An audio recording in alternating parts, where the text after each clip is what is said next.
रायपुर भाजपा के donation for nation building अभियान के दौरान डिप्टी सीएम अरुण साव यहां पर उन्होंने कहा कि बीजेपी देश के लिए राजनीति करती है और इसलिए देश को आगे बढ़ाने के लिए लोगों के सहयोग को ले रही है। कांग्रेसियों को देश और प्रदेश की कोई चिंता नहीं है, वो अपने परिवार के लिए जो करते हैं वो परिवार के लिए करते हैं। वही प्रधानमंत्री मोदी देश को अपना परिवार मानते हैं।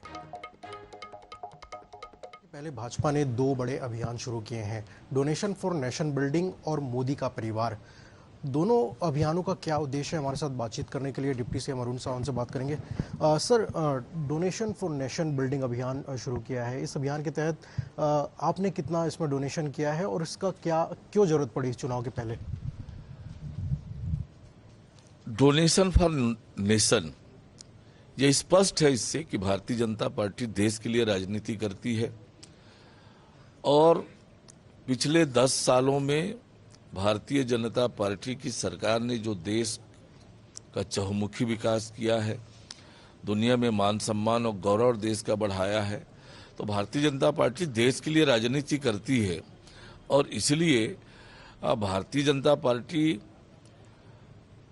देश के लिए राजनीति करती है तो देश के लोगों के सहयोग से ही हम राजनीतिक दल चलती है।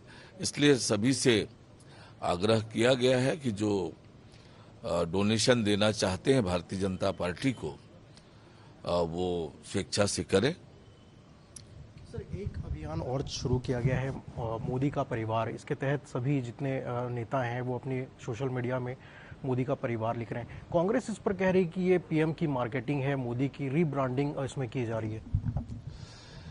देखिए, ये परिवारवादी पार्टियां परिवार का अर्थ क्या जानेंगी।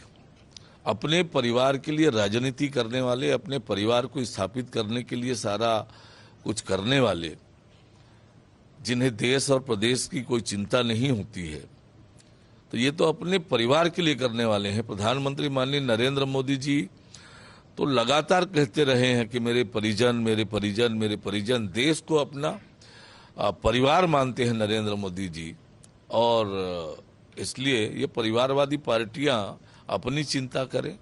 बिल्कुल, हमारे साथ डिप्टी सीएम अरुण साव, जिन्होंने कई मुद्दों पर बातचीत की, साथ ही कांग्रेस के जो प्रत्याशी घोषणा जो अब तक नहीं कर पा रही उस पर भी उन्होंने कटाक्ष किया है। कैमरामैन भूपेश जांगड़े के साथ स्वप्निल गोरखेड़े, INH न्यूज़, रायपुर।